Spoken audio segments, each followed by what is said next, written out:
concentrar forças em tudo que nós aprendemos hoje. Quando eu leio as duas situações de Abraão,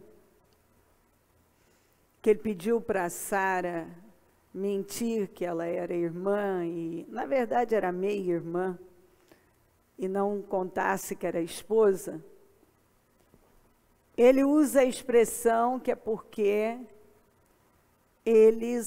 alguém poderia se interessar por ela e matá-lo por causa dela. E você vê que até os ímpios entendiam da aliança, compreendiam bem sobre a aliança do casamento. Quer dizer, uma mulher casada jamais, mas viúva sim. Então, eles poderiam sim matá-lo, mas por saber que ela era a esposa dele. Mas a mulher casada não, viúva sim. Então, naquele tempo, as alianças em geral, porque eles fizeram alianças também com reis, e elas eram seríssimas, tratadas com um alto nível de seriedade. Deus quer que o seu povo respeite as alianças. Respeite as alianças.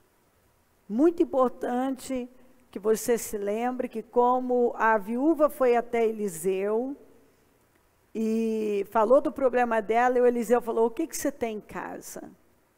Nós sempre temos que entrar com algo. Então, aqueles potes foram talhados, e então encheram de água, e da água, a matéria-prima do milagre foi a água.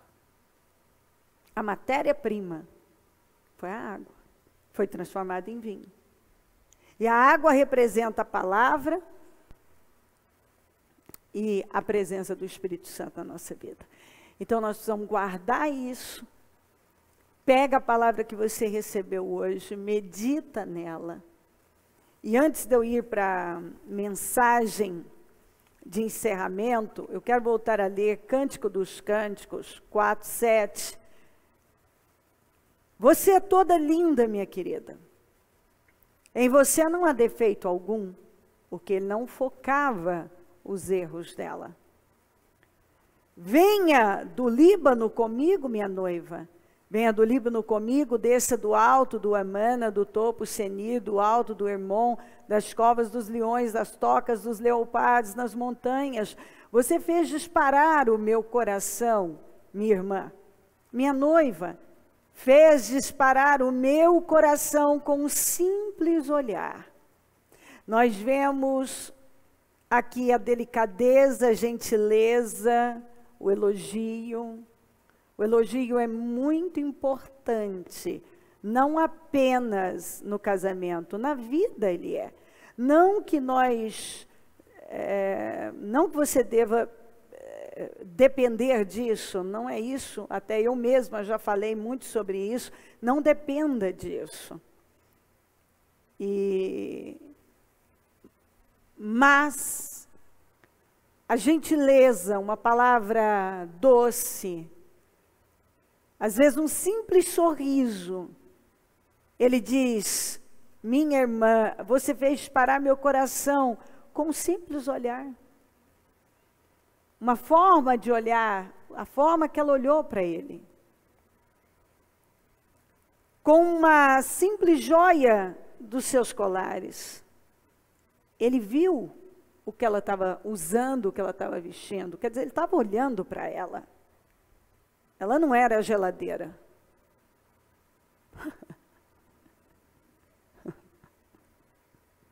A parede. Quão deliciosas são as suas carícias, minha irmã, minha noiva. Suas carícias são mais agradáveis que o vinho? Era carinhosa, uma mulher carinhosa, E a fragrância do seu perfume supera o de qualquer especiaria, cheirosa também. Os seus lábios gotejam a doçura dos favos de mel, minha noiva. Leite e mel estão debaixo da sua língua. A fragrância das suas vestes é como a fragrância do Líbano. Ele fala mais uma vez do contato com ela, o quanto era um contato especial, e o quanto até as roupas dela cheiravam bem. Aí, tem em relação ao noivo, que diz Cântico dos Cânticos 5, 9, que diferença há entre o meu amado e outro qualquer? Ó, você, das mulheres a mais linda, que diferença há entre o seu amado e outro qualquer? O meu amado, ela vai descrever, o meu amado tem a pele bronzeada e ele se destaca entre 10.000, tem 10.000 homens e ela conseguia ver ele entre 10.000 homens. Muito romântico isso aqui. Calma, gente, vocês vão almoçar. Ô, bispa, eu estou em jejum, e aí você me lê Cântico dos Cânticos, é para o seu bem. É para deixar você mais sensível. Porque tem muitas pessoas frustradas pelos mais diversos motivos e, como eu disse, dentre eles, a dificuldade de entender as diferenças e também estamos esperando muito do outro quando está aqui dos dois lados. Havia delicadeza, olhar, sensibilidade, carinho, elogios, porque é um desafio e Deus quer que o seu povo desfrute desse vinho, do prazer, da alegria, da realização. Você acha que Deus quer que você viva um inferno sem realização nenhuma? Você acha que Deus quer que você continue vivendo uma vida sentimental frustrada? Dentro de um casamento infernal? Não, isso é o amor de Deus. Eu fico fascinada, eu amo a Deus apaixonadamente, porque eu vejo o amor dele para com a igreja. Eu vi Deus falando comigo, e ontem foi um dia assim, porque parece simples, mas não é. A responsabilidade de falar desse assunto é muito grande. De qualquer assunto, mas um relacionamento, a gente sabe que é algo delicado. E cada um tem suas complexidades, e a gente sabe o que é o desafio dos sentimentos, o desafio das coisas que acontecem internamente, as dores de um relacionamento. Então eu pedi muito a Deus, foi um dia que exigiu bastante. O meu amado tem a pele bronzeada, ele se destaca entre 10.000, sua cabeça é como ouro, o ouro mais puro, seus cabelos ondulam ao vento, como ramos de palmeira, são negros como corvo. Ela fala os detalhes, ela olhava para ele. Seus olhos são como as pombas junto aos regatos de água, lavados com leite, incrustados de joias. Acho interessante a forma de descrever. Suas faces são como um jardim de especiarias que exalam perfume, era cheiroso também. Seus lábios são como os lírios que destilam mirra. Ela fala também, certamente, da intimidade, do contato, da carícia. Seus braços são cilindros de ouro com berilo, neles engastado. Seu tronco é como marfim polido, adornado de safiras. Ela olhava tudo, não deixava nada de fora. Suas pernas são colunas de mármore, firmadas em bases de ouro puro. Sua aparência é como o Líbano. Ele é elegante como cedros. Uau! Sua boca é a própria doçura. Ele é muito desejável. Esse é o meu amado. Esse é o meu querido, ó mulheres de Jerusalém. Não mexam com ele, ele é meu. E para encerrar essa parte, para eu ir para outra, Cântico dos Cânticos 6:3, eu sou do meu amado, e o meu amado é meu. Ele descansa entre os lírios. Minha querida, você é linda como Tirza, bela como Jerusalém, admirável como um exército e suas bandeiras. Não precisa dizer nada, não é mesmo? Não precisa dizer mais nada. Está muito romântico esse jejum. Está uma coisa extraordinária. A palavra de Deus é incrível. 2 Reis 2:19. Alguns homens da cidade foram dizer a Eliseu: como podes ver, esta cidade está bem localizada, mas a água não é boa e a terra é improdutiva. E disse ele: ponham sal numa tigela, que representa a fé, e tragam-na para mim. Quando a levaram, ele foi à nascente, jogou o sal ali, usou a fé.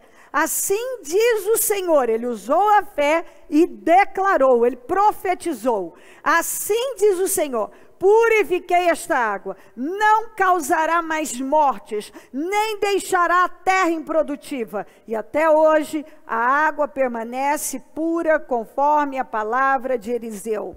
Você sabe, diversas vezes Deus já nos deu essa palavra, é uma palavra muito importante, que fala de uma cidade que tinha tudo para dar certo, que representa uma vida que tem tudo para dar certo, mas a água da cidade não é boa, e a água representa o que eu te falei, a palavra, a presença do Espírito Santo, mas também, dentro disso, o espírito dessa pessoa. Então tudo era bom, mas a água, e você sabe que um lugar pode ser muito bom, mas se não tem água, como é que vive nesse lugar? Não tem como viver. A água não era boa, tudo era bom, a água não. E o que aconteceu? Ele usou a fé na nascente. Qual o sentido disso? Se eu tenho tudo para ir além, eu tenho tudo para progredir, e eu não estou progredindo, onde eu vou procurar? No meu espírito. E onde? Eu vou jogar a minha fé? Na fonte? Na nascente? Onde tudo começa?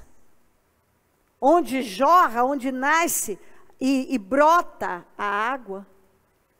Então, eu acredito que essa primeira parte aqui, que essa passagem, fala exatamente, é a continuação do que nós falamos pela manhã. E é o que eu venho falando.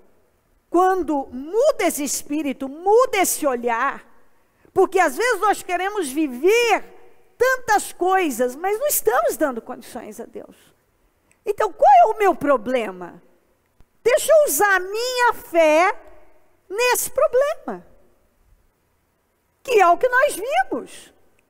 Hoje, o Senhor transformou água em vinho.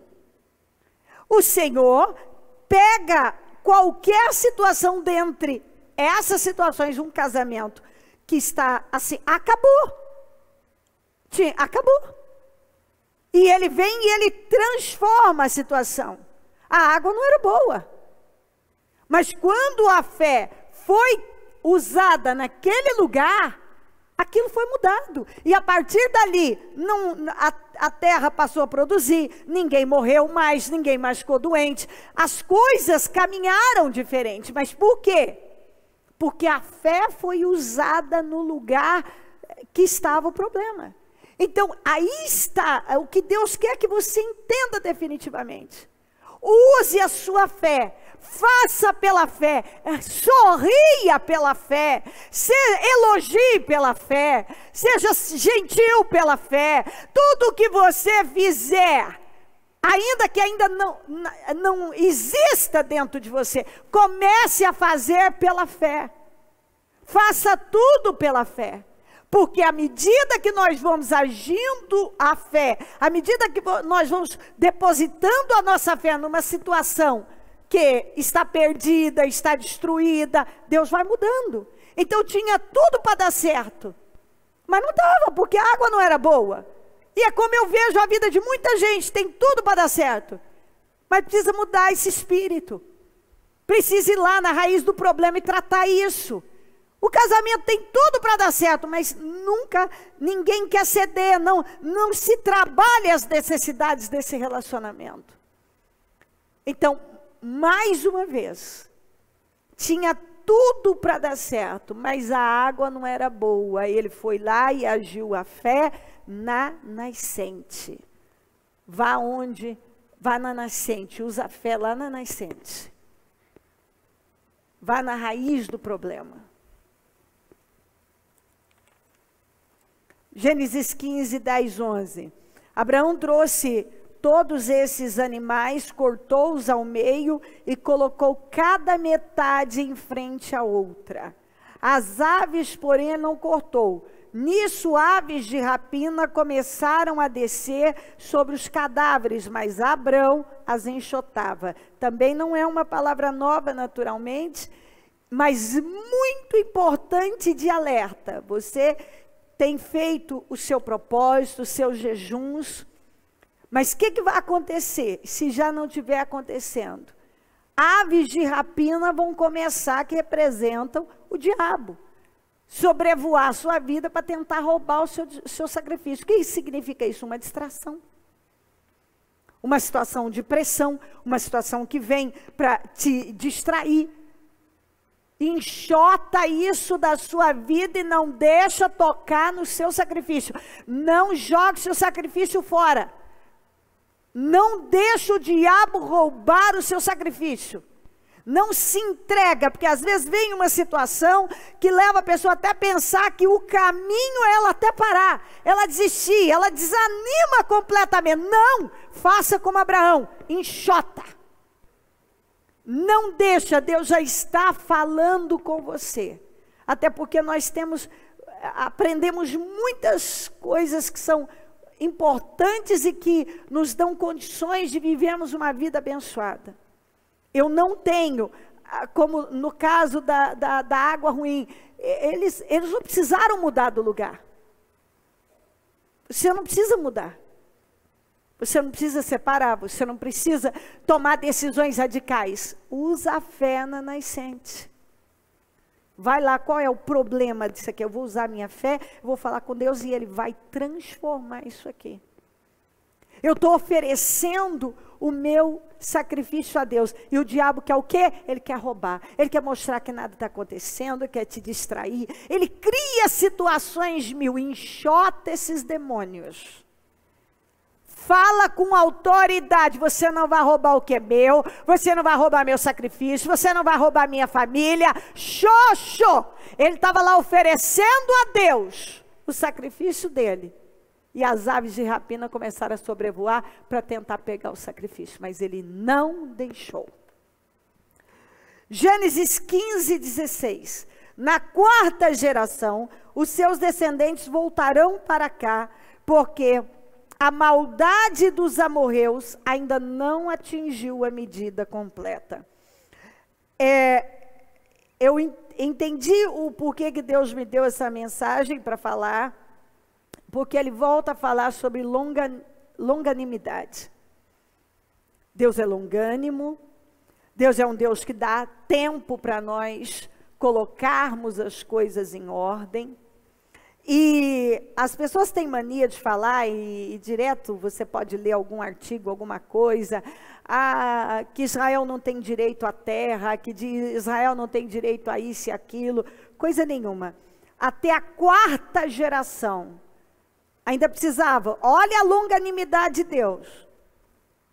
Todo aquele povo, os cananeus, os amorreus e todos, que viviam uma vida detestável, vergonhosa, especialmente, além de idólatra e imoral, eram pessoas perversas, já estava numa medida não baixa, Mas Deus é tão longânimo que ele disse: eu vou dar mais 4 gerações de tempo para esse povo mudar.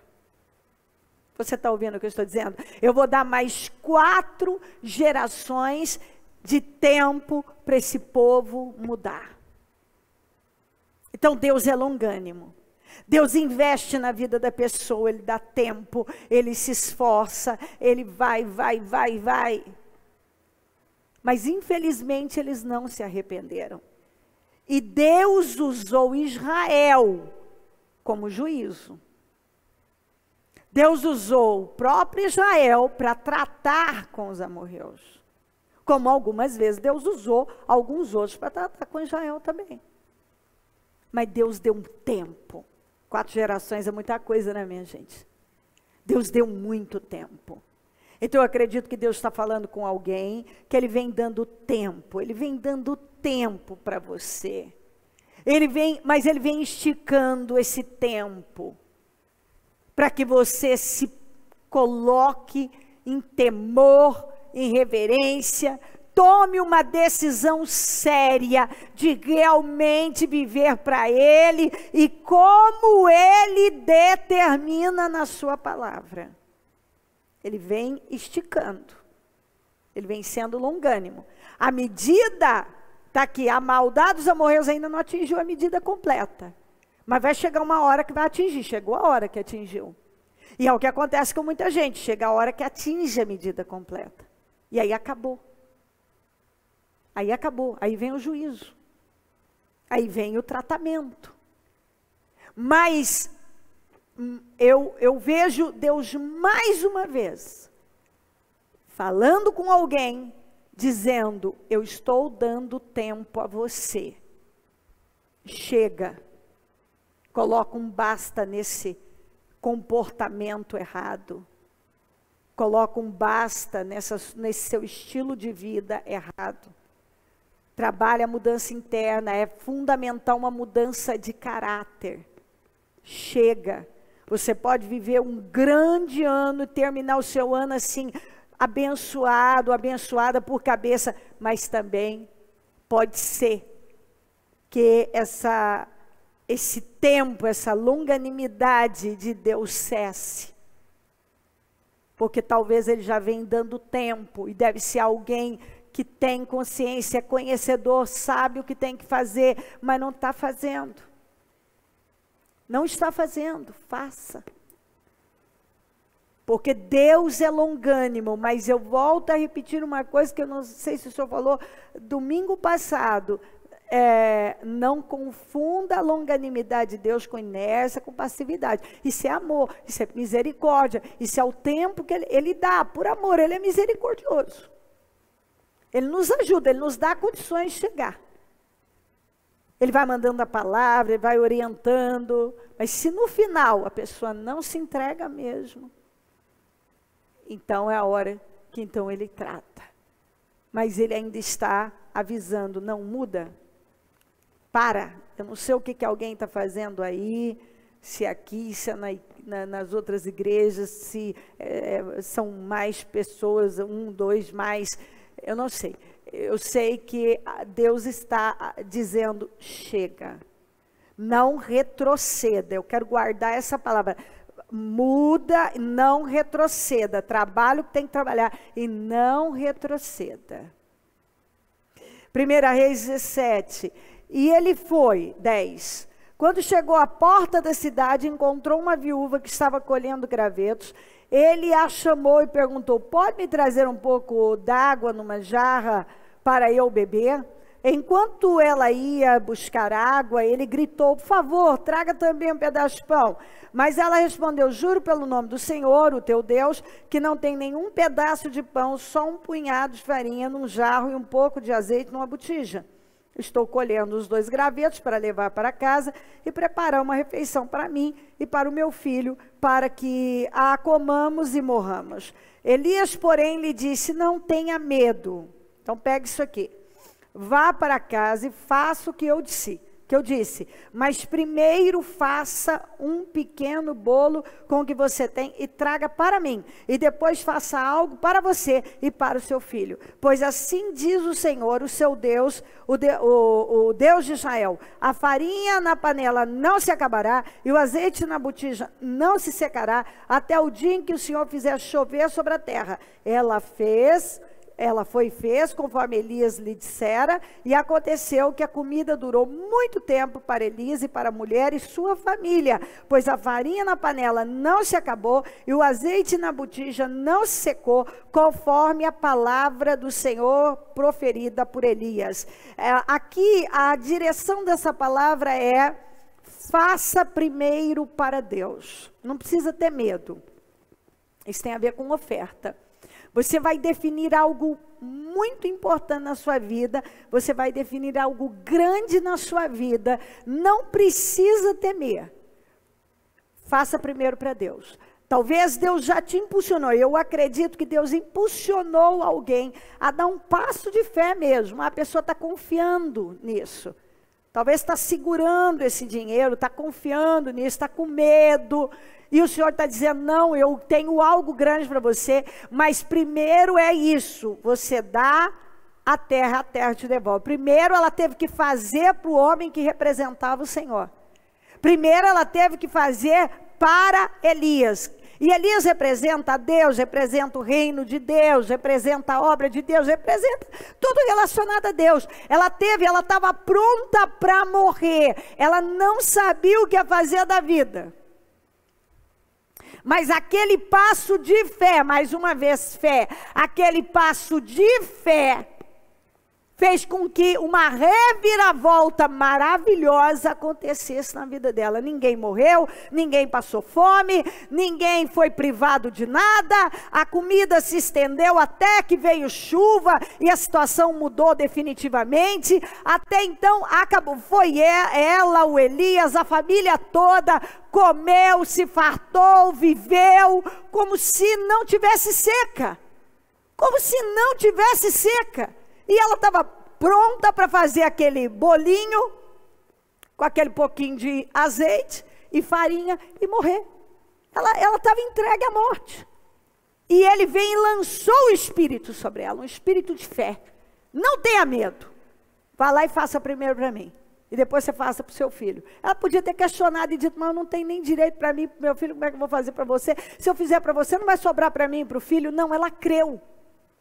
Assim diz o Senhor, ele falou, ele declarou sobre ela: a farinha da panela não vai acabar, nem o azeite da botija. Quer dizer, aquele passo de fé ia mudar a situação dela. Dê o passo de fé que você tem que dar, e isso vai mudar a sua situação. E para encerrar, Deuteronômio 3. Depois voltamos e subimos rumo a Bazã. Og, rei de Bazã, atacou-nos com todo o seu exército em Edrei. O Senhor me disse: não tenha medo dele, pois eu o entreguei em suas mãos com todo o seu exército, e dei a você também a terra dele. Você fará com ele como fez com Seom, rei dos amorreus, que habitava em Hesbom. Então o Senhor, o nosso Deus, também entregou em nossas mãos Og, rei de Bazã, e todo o seu exército. Nós os derrotamos sem deixar nenhum sobrevivente. Naquela ocasião conquistamos todas as suas cidades, não houve cidades que não tomássemos. Foram 60 em toda a região de Argob, o reino de Og em Bazã. Todas elas eram fortificadas com muros altos, portas e trancas. Além delas havia muitas cidades sem muros. Og, rei de Bazã, era o único sobrevivente dos refaíns. Sua cama era de ferro e tinha pela medida comum 4 metros de comprimento e 1,80 m de largura. Ela ainda está em Rabá dos Amonitas. Essa é uma palavra que eu sempre gosto, e sempre que Deus dá, a gente ouve tantos depoimentos, tantas coisas incríveis, porque Og era o último dos Refaíns, quer dizer, era um gigante, o próprio tamanho da cama dele, você vê o quanto ele era grande, sua cama era de ferro, e tinha, pela medida comum, 4 metros de comprimento e 80 centímetros de largura. Era uma coisa muito grande, porque ele era um gigante, ele atacou Israel. Mas o Senhor disse, não precisa ter medo, eu já entreguei. Então era um gigante violento, era uma situação realmente difícil de vencer, mas o Senhor disse, não tenha medo dele, pois eu entreguei nas suas mãos. E entregou de tal maneira que eles derrotaram, não deixaram um sobrevivente, e ainda conquistaram 60 cidades, está aqui, ó, e todas fortificadas, a Bíblia diz. Todas elas eram fortificadas, muros altos, portas e trancas. A conquista foi muito grande, não foi só derrotar, derrotaram aquele gigante que era algo impossível de se derrotar, de vencer, e ainda eles destruíram com todo o exército dele, conquistaram o território dele, com 60 cidades, todas fortificadas, e ele era o último dos Refaíns. Então era um gigante, e era o último deles. E foi derrotado completamente por Israel. Essa foi uma guerra que, quando você chega mais perto e estuda, você vê que era... Tanto que Deus disse aqui, ó, não tenha medo dele, porque ele era de causar medo. É aquele tipo de situação que vem na vida da gente, que ela é grande, ela é maior que a gente, ela tem o poder de nos destruir, é uma situação grave, é uma situação perigosa, é uma situação que realmente assusta, intimida, mas de repente vem Deus e diz assim, não precisa ter medo, eu já entreguei nas suas mãos. Não precisa ter medo, eu já entreguei nas suas mãos. E Deus entregou, e Deus vai entregar algo grande nas suas mãos, um inimigo poderoso, uma situação grande que talvez tenha te intimidado, algo que você vai se deparar, que vai te intimidar, te afligir de alguma forma, e o Senhor já está dizendo para você, não precisa ter medo, eu já entreguei nas suas mãos. Eu não sei o que significa essa situação grandiosa, perigosa, mas Deus está dizendo para você que Ele entregou nas suas mãos, você vai derrotar isso por completo e ainda vai vir com uma conquista. O bônus foi muito grande, porque 60 cidades fortificadas, você sabe que são 60 cidades fortificadas. Pensa numa cidade, agora pensa em 60, era todo o território de Og. Eles pegaram aqui Og, rei de Bazã. Quando Og atacou Israel, foi uma bênção para Israel. Porque Israel, Deus disse, não tenha medo, eu entreguei nas suas mãos. E Deus entregou com todo o território dele.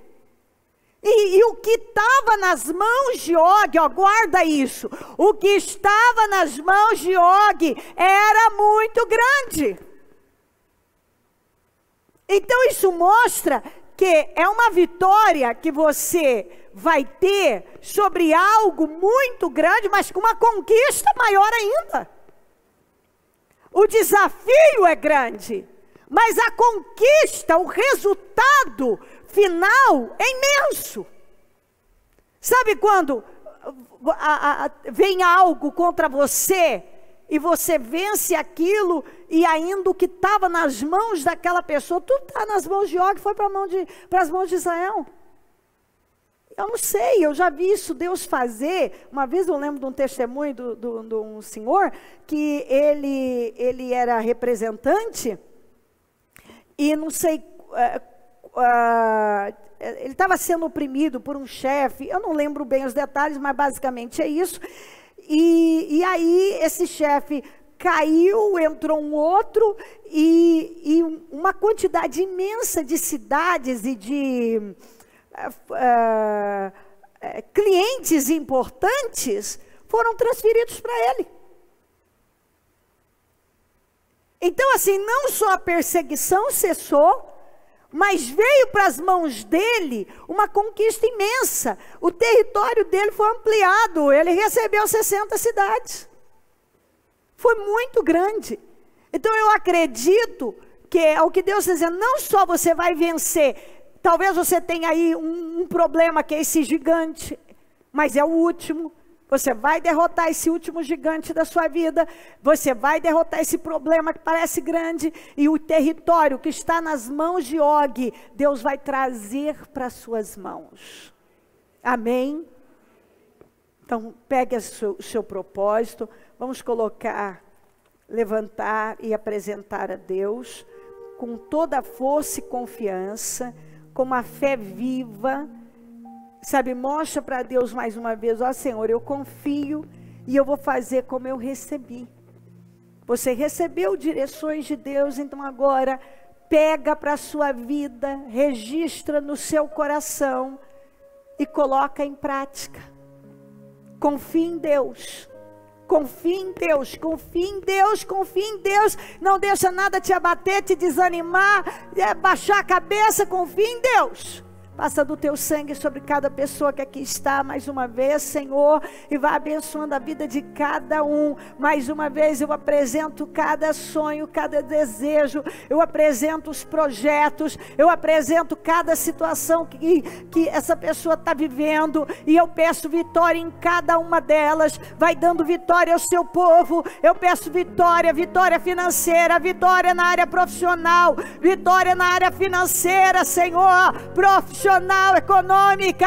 Dá vitória, Senhor, dá vitória à família, dá vitória a esse casamento, dá vitória, Senhor, à casa dela, dá vitória da saúde mental, emocional, física e espiritual, da visão, dá poder de reação, Senhor, dá ela sabedoria, o discernimento e a visão, dá ela o poder para ir além. Levanta ela agora, meu Deus, que nenhuma força maligna tenha poder sobre a mente, sobre o coração dela, que toda força do inferno que tem lutado contra ela caia por terra, que ela receba essa força para seguir, o ânimo, que ela não se abata por nada, que ela não se curve diante dos desafios, mas que ela seja fortalecida.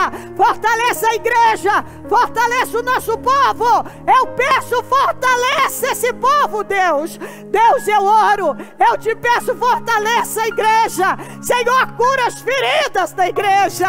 Senhor, passa bálsamo. Senhor, socorra. Deus, dá a direção e o espírito da vitória. Realiza, Senhor, esses projetos. Eu consagro cada projeto ao Senhor, e eu determino a realização, a concretização de cada situação que foi apresentada. Que essa pessoa viva, Senhor, um grande ano, que ela viva a sua glória, que nada venha batê-la, desanimá-la, mas que a força e o poder estejam sobre ela, que ela não ceda para nenhuma situação, mas que ela saia daqui determinada a fazer o que ela aprendeu na reunião da manhã, que ela saia daqui determinada a jogar, a agir a fé na nascente, que ela saia daqui, Senhor, determinada a enxotar as aves de rapina, que ela saia daqui determinada a dar ao Senhor o que o Senhor pede, que ela saia daqui como a viúva determinada a oferecer primeiro ao Senhor, que ela saia daqui, meu Deus, pronta para enfrentar o último dos Refaíns. Esse último gigante vai cair para enfrentar o que for preciso, porque é grande, o resultado vai ser uma grande vitória. Tudo que está nas mãos de Og vai ser transferido para as mãos dela. Grande será o avanço, as conquistas na vida dela. Anima o teu povo, fortaleça, ajuda na reconstrução da vida, ajuda na reconstrução do casamento, ajuda, Senhor, dando visão, ajuda, Senhor, a quebrar hábitos e rituais que só tem atrapalhado na família, na vida conjugal. Ajuda ela a ter a cabeça, a mentalidade da sábia para proceder com sabedoria. Deus dá vitória à igreja. Eu peço um povo forte, animado, um povo guerreiro, um povo que avança, e um povo que não se curva diante de nada. Eu peço da vitória. Deus, eu te peço, todas as orações que nós fizemos durante todo esse dia, que sejam respondidas. Responda o Ministério Mudança de Vida, responda o povo do Ministério Mudança de Vida, responda o nosso povo, responda a igreja, responda, Senhor, responda as orações dessa pessoa. Coloca um ponto final em situações que hoje são impossíveis. Opera o impossível na vida dela. Eu peço a resposta para cada um, em nome de Jesus. Estenda tuas mãos mais uma vez para a direção que você precisa que Deus venha agir. Fala, Senhor, visita lá, visita, meu Deus, visita minha casa, visita minha família, visita o meu trabalho, visita aquela questão tal e defina para mim, me dá vitória agora. Oh meu Deus, eu oro com essa pessoa, vai ao encontro dela agora, visita cada um agora, meu Deus, visita cada lar, cada família, cada membro da família, cada problema, cada questão, cada situação. Eu não sei, um processo na justiça, defina o problema, meu Deus, no trabalho, defina. Eu não sei, Senhor, algo que está aí amarrado, Senhor, libera para ela, visita lá agora e defina as coisas da vida dela, dá vitória, responda essa oração, em nome de Jesus, em nome de Jesus Cristo. Vamos dar as mãos e fazer a oração da concordância. Oh meu Senhor amado, fico tão feliz quando nós estamos concluindo o nosso dia na tua presença, quase 7 horas em jejum, na sua presença. Eu sou tão grata, meu Deus, porque eu vejo o mundo aí fora uma destruição, mas ainda tem um remanescente que não tem se curvado diante desse mundo, mas tem vivido de forma separada. Muito obrigada, meu Deus. Eu concordo com todas as orações que foram feitas durante todo esse dia.